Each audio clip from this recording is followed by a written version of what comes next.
Hello, welcome back to the shed.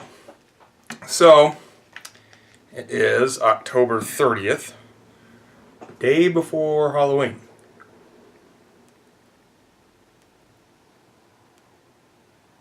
And while I had planned on talking about Halloween in the first place, James of Pottsville Piper is having a 200 subscriber giveaway.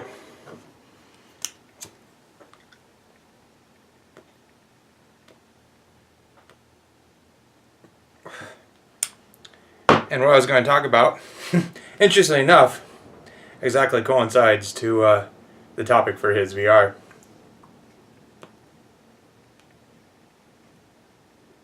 But what am I smoking? I'm smoking my Boswell Freehand. Nice black and brown stain with that orange stem there. Very Halloween-like pipe. And in it I'm smoking some BriarWorks Back Down South.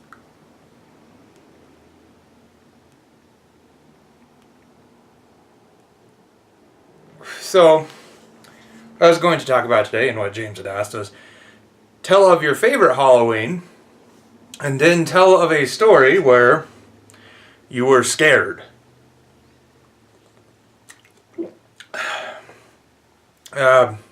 Not scared for your life, but more scared in the sense of something ghostly.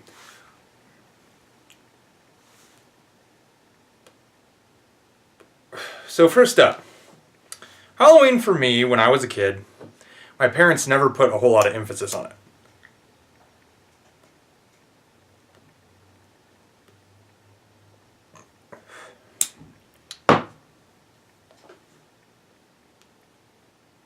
So, I don't really have any fond childhood memories of Halloween.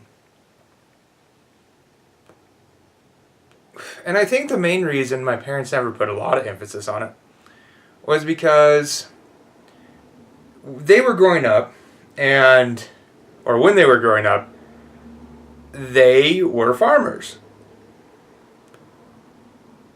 They lived out in the middle of the country, and there was not a whole lot of time to be worried about things like trick-or-treating or dressing up for Halloween. So it just never was something with them. Consequently, it was never something with me either. I do remember one Halloween very vividly. When I was in kindergarten, so I was 6 years old, for some reason our school district had all the kindergartners bust over to one of the local senior retirement homes. And we'd be all dressed up in our Halloween costumes so they could ooh and ah at us and like, oh, how cute are they, type thing.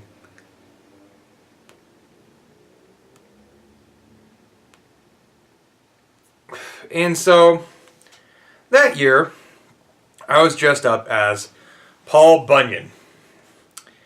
And so I had the red plaid flannel shirt and jeans, and my mom had made me a, an axe out of fabric and stuffed it like a pillow. And so I was Paul Bunyan. And I remember that year it had snowed on Halloween. And so there was about 2 inches of snow on the ground. And I think one of the reasons I remember it the most vividly was because I was wearing my snow boots and my feet had become soaked throughout the day while wearing this costume. And yeah, I think that's really why I remember it. And also now Paul Bunyan is one of my favorite fictional characters. Probably due in part to being dressed up as Paul Bunyan when I was a kid.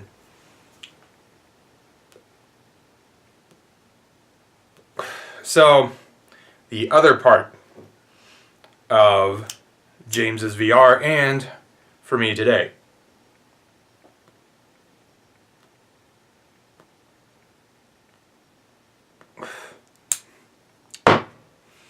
Tell of a time you were scared in a ghostly manner.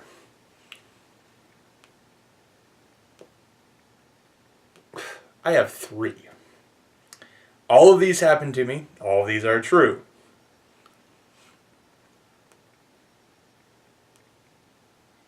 So the first one, I was 17 years old. And now the interesting thing, these first two stories happened within a year of each other. I was going down a country road. So Kansas country road, lots of fields. It was dirt. And there was some fog off to my right.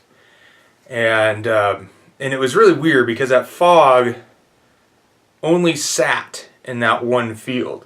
Like, it came to the tree row, stopped, and was just only in that one field. It was very strange.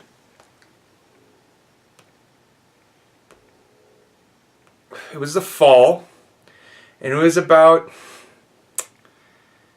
I would say, 8 or 9 o'clock at night. I was headed over to a friend's house. And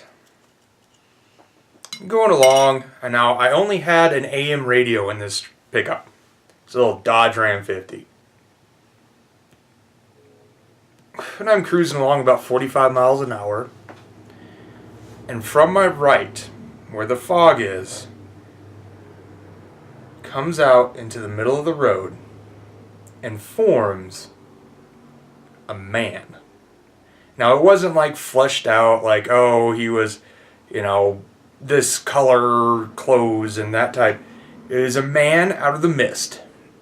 And he was dressed like I would envision Winston Churchill being dressed. And he was wearing a top hat.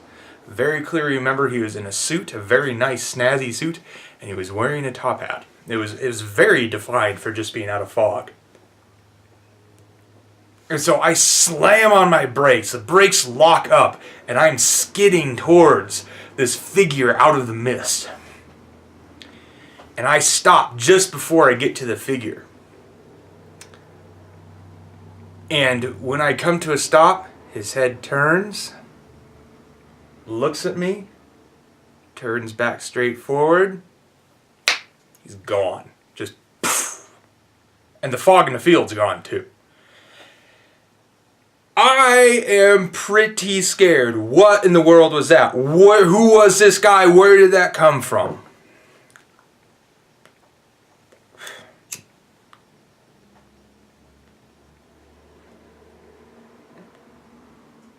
Talking too much, getting the pipe going out. But, so, that truck had manual locks. I usually kept the passenger side one locked because it wasn't a big deal, because usually nobody rode with me in this truck. It was very small. Look up Dodge Ram 50, that'll tell you how small this dang thing was. So, passenger side door is already locked. I'm still 10 and 2, take my elbow up, hit the lock. That's all I could think to do. And I just sat there probably for a good 30 seconds in bewilderment at what this was.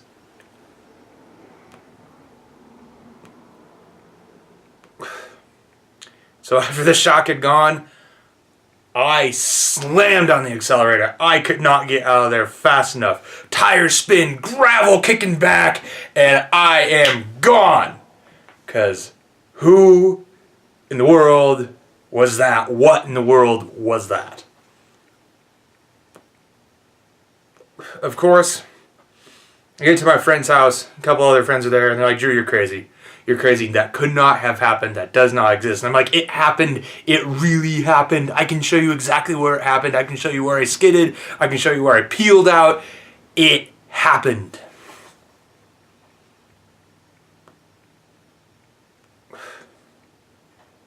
So let's go story number 1. Or ghost experience number 1, rather. Ghost experience number 2. This was probably about 9 months later. And it was a summer. And I had 2 friends with me in the exact same truck, so we are crammed in this truck. And we go down to a park, the largest park in the town, called Cary Park. And there's already ghosts associated with this park. The most notably called Hamburger Man, and nobody can give a straight definition of what Hamburger Man looks like, but he walks along the river and terrorizes people, and ooh, Hamburger Man. Never does anything bad, is just more or less mischievous, and just shows up and then goes away. So it being the summer, I did not have to work the next day because I only worked a part-time job at a pizza place. We were just going to go hang out in Cary Park at one of the picnic tables and just shoot the breeze and have a good time. So we're driving through, and AM radio's on, classic country, because that's the only music I could get on this dang thing, or Radio Disney. You never want to listen to Radio Disney, let me tell you. But so we're listening to classic country. I can't even remember who was on. It's probably Merle Haggard or something like that. And I'm driving, and we see these two headlights coming toward us, other lane of the road. No big deal. This park was rather popular. Probably still popular with kids. Probably some other high school kids doing the same thing we were. And the lights get to us. Right to us. And they go by. There's no car.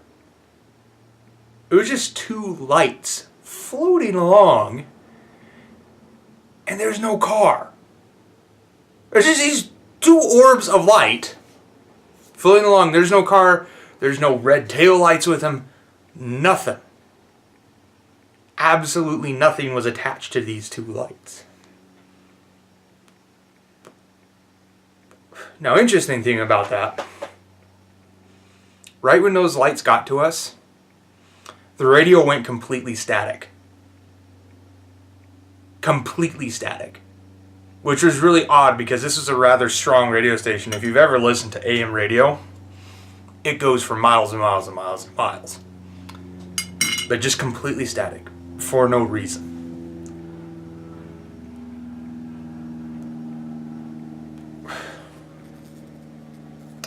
We all looked at each other. And we decided we're not going to hang out in the park tonight. Because that was one of the weirdest things that any of us had ever seen. There was no explanation for it.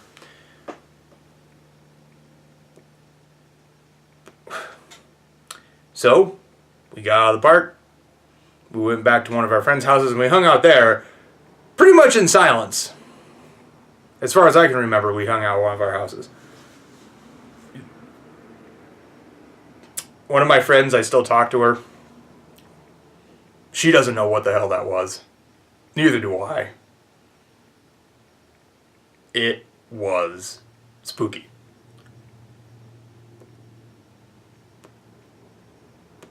Now, the last one.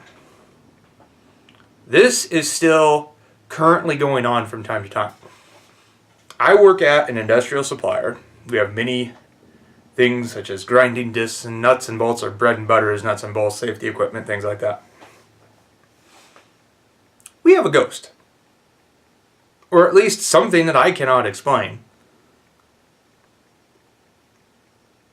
So, on the bins on the shelves, they're sitting at a slant, like this, and there is a 2 to 3 inch lip that they hook into, and so you can't pull it out, because these bins could weigh up to 35 pounds. We have had bolts thrown off the shelf. I have had a whole bin mysteriously on its own pick itself up over that ledge and fall off onto the floor. We have had the sounds of grinding discs being thrown off the shelf onto the floor, then to only come there and there's nothing on the ground.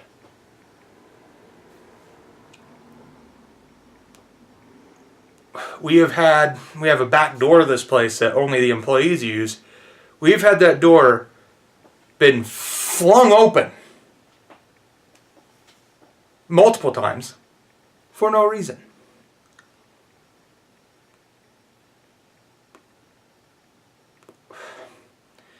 There are spots sometimes.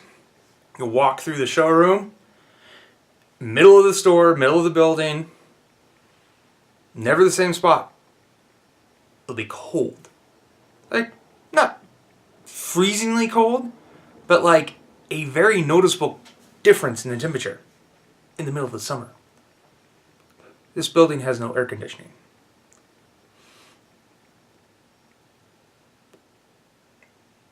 Now, here's the freakiest part of it.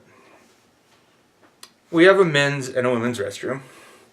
And in both of them, we have cabinets that house things like Kleenexes, toilet paper, paper towels, soap, things like that. You know, the things you need in a restroom.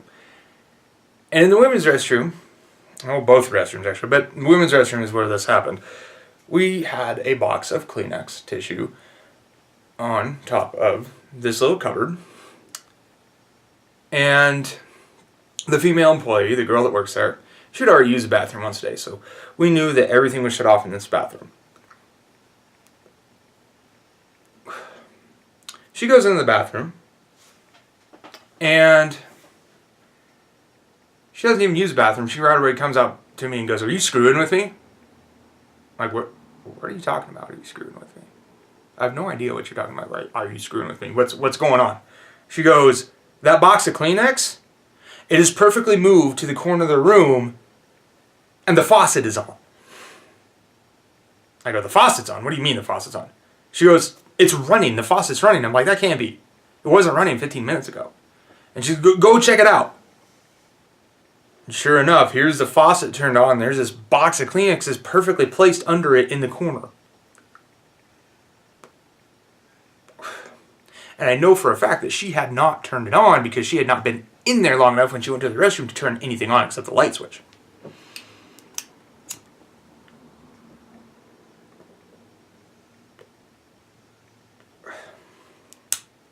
So yeah, I get to be in the shop a lot of the time by myself.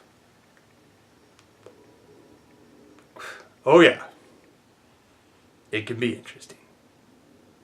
So with that, I'm going to leave you a quote from Brian Aldiss, a British science fiction writer. "Science fiction is no more written for scientists than ghost stories are written for ghosts." Until I see you again, my friends, be kind and good to each other.